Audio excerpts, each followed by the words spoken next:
Melissa. Welcome. Come on in. Come in. My name is Melissa. I'm 30 years old. I work at an advertising agency. Today, I'm visiting my husband Alex's parents' house to celebrate our third wedding anniversary. Upon arrival, my mother-in-law greeted me warmly.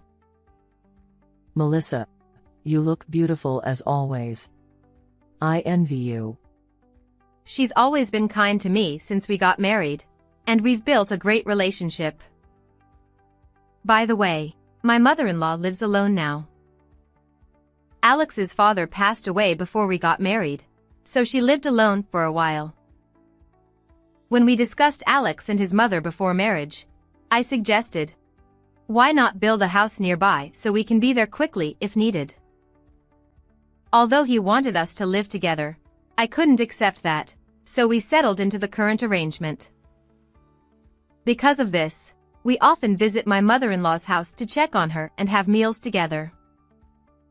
Whenever we visit, she warmly welcomes us and showers me with affectionate words. We lead a reasonably happy married life like this, but there's one thing that bothers me.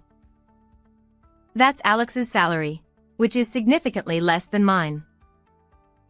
I don't mean to sound rude, but compared to others our age, I earn more. I probably earn more than many men in similar positions, but still, his salary is about half of mine. However, Alex isn't wasteful or a big spender. He dresses modestly and lives frugally. He works diligently and comes home on time. He doesn't spend his time out and about. His company is quite small, and its performance isn't great, so I understand, but he seems apologetic about his low salary. I'm sorry. I'll start a side job soon. I don't blame him at all, and I hope one day he can change jobs and earn more.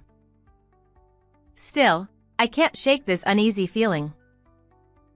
One day, I finished work unusually early and decided to drop by my mother-in-law's house.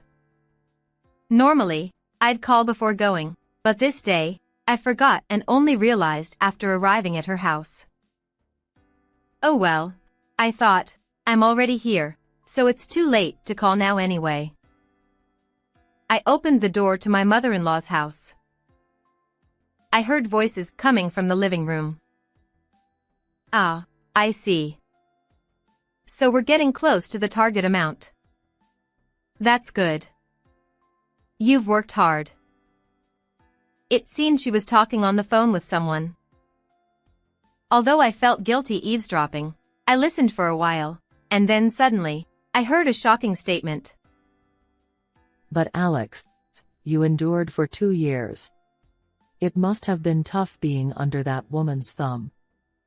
Alex. That woman. Wait, could she be talking about me? I was shocked and listened even more intently. But a little more patience. As long as you save up money, there's no need. By the way, how's it going with Nicole, whom I introduced you to the other day? I see. Well then, if that's the case, she'll be the next wife for you. It's time to start preparing for the divorce. Unaware that I was listening, my mother-in-law was saying unbelievable things. It was clear from the conversation that Alex was on the phone. I panicked and quietly closed the door, then hurriedly went back home. After that, my mind was in complete chaos. I didn't want to believe that they were plotting against me and deceiving me. But if that were the case, what was that phone call? I didn't want to suspect my mother-in-law, but her overly friendly attitude towards me now seemed suspicious. After much thought, I decided to hire a private investigator to look into Alex's actions. Maybe they were talking about someone completely unrelated, or perhaps it was all a poorly thought-out prank by the two. I didn't want to do this, and if it was a misunderstanding, that would be best. However, a month later, The investigation results shattered my faint hopes. The investigator revealed that Alex was having an intimate relationship with a woman I didn't know. They often visited her house, and there were plenty of photos as evidence. The woman's name is Nicole. It was the same name my mother-in-law mentioned. With such conclusive evidence, I couldn't just let it go. If it was merely infidelity, that would be one thing, but based on my mother-in-law's phone conversation, it seemed they were saving money together. Despite Alex always saying he couldn't save much due to his low salary, I was contributing significantly more to our expenses. If they were setting savings goals and saving money together, it meant I had been deceived in more ways than one. That day, I was fully prepared for battle and waited for Alex to return from work. Then, at 6 p.m., Alex, oblivious, came home. "I'm going to my mom's," I said, grabbing him by the collar and leading him to the car. Confused, Alex stammered, "Hey, what's going on?" "Wait a minute." But faced with my fierce demeanor, he seemed unable to resist. Immediately, I demanded, "Give me your phone." And Alex naturally refused. Of course, he would. Presumably, there was plenty of evidence of his affair on his phone. However, that evidence was already in my hands. I confronted him with the infidelity photos obtained from the private investigator and threatened, "You know what I'm talking about," until he reluctantly handed over his phone. Now Alex couldn't contact his mother. I planned to interrogate him thoroughly, including about the money. When we arrived at my mother-in-law's house, I didn't bother with the intercom and boldly walked in. She was taken aback but seemed to grasp the situation. I decided not to expose everything immediately but to lead the conversation to get Alex to confess on his own. First, I showed him the incriminating photos and shouted, "Alex was cheating on me." My mother-in-law, in a shameless display, exclaimed, "Oh my! How could you? You have such a wonderful wife, and yet you cheat with another woman." She seemed to think I didn't know about the woman I'd introduced. I quickly asked, "Don't you recognize this woman?" She replied, "No, I don't know her."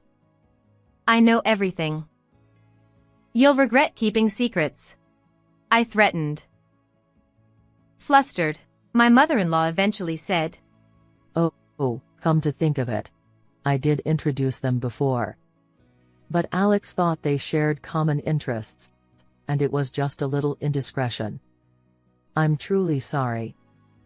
Her half-hearted excuses weren't going to cut it. I was hoping for a sincere confession from her, as that might offer some leniency. I went into full combat mode and confronted my mother-in-law. Is that so? So, you didn't know about the relationship between Alex and this woman. I'll warn you now, lying here won't end well." However, she stubbornly insisted that she only introduced them and was unaware of any romantic involvement. So, I turned to Alex and bluntly asked, "By the way, how much money do you have saved?" Their faces turned pale in unison. Let's see how they respond. Alex, sweating profusely, managed to say, "I don't have any savings. You know my salary is low." That excuse wasn't going to cut it. "Oh, really? Then show me your payslip," I demanded. I distinctly heard Alex gulp nervously in response. At that moment, I was certain. If Alex had been falsifying the amounts on his payslips each month, then those documents must be forgeries. He wasn't skilled at such detailed work. The forgeries must have been done by my mother-in-law. As expected, my mother-in-law interjected, saying, "You give your pay slips to Melissa every month, right? Quickly, I responded. Have you ever seen those pay slips? She feigned ignorance, saying, Oh, no. I've never seen them. At that moment, I mentally cheered. I see. Understood. Well, if I find your fingerprints on those pay slips I've stored, you know what that means, right? This statement was the final blow. Both of them trembled uncontrollably and couldn't even speak. Then, I delivered the finishing blow. Just to clarify, this isn't about infidelity, it's about fraud. You both should realize the gravity of your situation. While a mere affair might be resolved within the family, marriage fraud was a different story. It could lead to police interrogation, and the consequences would be far more severe than mere infidelity. At that point, they seemed to begin grasping the seriousness of the situation. I exclaimed loudly, "You two are fraudsters. I'll report you to the police, and of course, you'll pay substantial damages." Alex, tearfully, pleaded, No, I'm not a fraudster. Please believe me.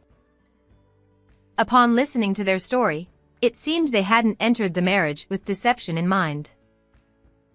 However, after some time, he began feeling inferior due to our income disparity and confided in his mother.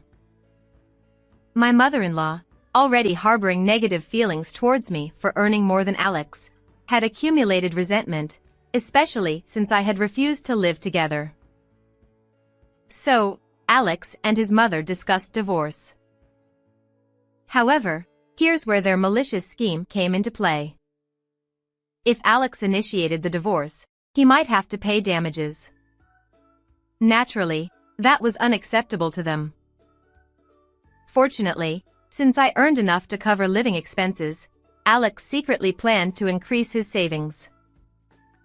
In reality, Alex was earning more than he had reported to me, and he was covertly saving the difference. Alex worked for a small, old-fashioned company where salaries were handed out in cash, so I had no reason to suspect anything. Additionally, every month my mother-in-law had been forging pay slips, and I had been completely deceived. Naturally, I was furious. I immediately summoned Nicole and interrogated her thoroughly. Nicole confessed that she knew about Alex and his mother's plan. Alex had been using me to accumulate savings for them to live comfortably. However, since Alex and I were still not divorced, I demanded substantial damages from Nicole. I confronted Alex and his mother, asking if they preferred to face prosecution for fraud or settle with damages. They begged to avoid involving the police, so I extracted a hefty compensation from them before proceeding with the divorce. I never imagined I'd experience something like this, but I'm relieved I realized before falling into Alex and his mother's trap. He had accumulated a surprising amount of money unexpectedly, which I gladly took, and I'm currently planning to transfer the house into my name. Then I promptly kicked them out. Now, I have no idea where they've disappeared to. After that incident, they seem to have lived together at their parents' house for a while, but with my house nearby, they couldn't bear being held at a disadvantage. One day, I realized their presence had completely vanished from my house. How did you find this story? Don't forget to subscribe to the channel. See you in the next video.